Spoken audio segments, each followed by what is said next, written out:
Welcome back sa Martes Life ng inyong Martes merchandiser sa araw na ito. Andito tayo ngayon, lunch break natin at of course, nagkakape tayo at kumain tayo ng pansit canton. Eto nga, papunta na tayo sa second account natin pero since lunch break pa lang naman, naisipan kong pumunta muna tayo, magbayad muna tayo ng kuryente kasi alam niyo mga kumare, ang taas-taas ng bill ng kuryente ko wala naman akong gamit, wala naman akong washing machine, wala naman akong kung anek-anek, o di ba? Electric kettle lang ang meron ako, rice cooker o electric fan, pero mataas pa rin yung bill ng kuryente ko. Pero at least bumaba naman ngayon, kaya medyo kumonte. 2 months nga pala yun mga kumare, kaya hinahabol natin, of course. Magpuputol sila, wala pa naman silang patawad mga kumare. Pag sinabing putol, putol na. At eto na nga, nandito na tayo sa vicinity ng Iselco, Santiago. Dito tayo nagbayad mga kumare at kwan. Wala naman tayo sa Etxage, pero Etxage talaga ako naka-base. Pero pwede namang magbayad dito sa Santiago City. At eto na nga, palabas na tayo ng Iselco kasi tapos na tayong magbayad ng electric bill natin. Okay, tara na, punta na tayo. Samahan niyo ako sa Robinson's Place. Yung second account natin mga kumare.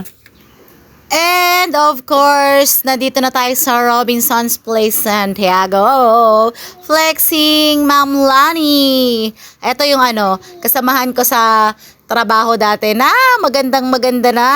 Ayan. Hello, Ma'am Lani. And of course, palabas na tayo ng Robinson's Place, Santiago.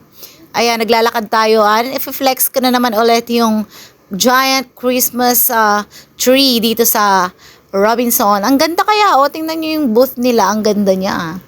Ito yung dinadayo dito sa Robinson pag Christmas. Of course, meron ding mga dito, mga pa-sale ang Ayan. Flexing this beautiful lady from Robinson, yung nagme-makeup yan. Lagi akong hinaharang diyan. Ang sabi, "Ate, halika na, magpa-makeup ka na, magpa-kilay ka na." Pero alam niyo na, wala namang kaperahan ang inyong kumare, kaya flex ko na lang sila. At eto na nga mga kumare, palabas na tayo ng Robinsons. Eto mga kumare, nakasakay na tayo ng bus patungo sa Etxage Isabela. Of course, gusto ko lang makita ninyo sa mga hindi taga Isabela dyan kung ano ang Etxage Isabela. Maganda din po dito sa lugar namin mga kumare. Of course, ang isa sa mga bumubuhay dito sa Isabela is yung Isabela State University, which is dito nakatayo po yung main po. Meron pong Kawayan, Kabagan, etc. Marami po. At dito po yung main.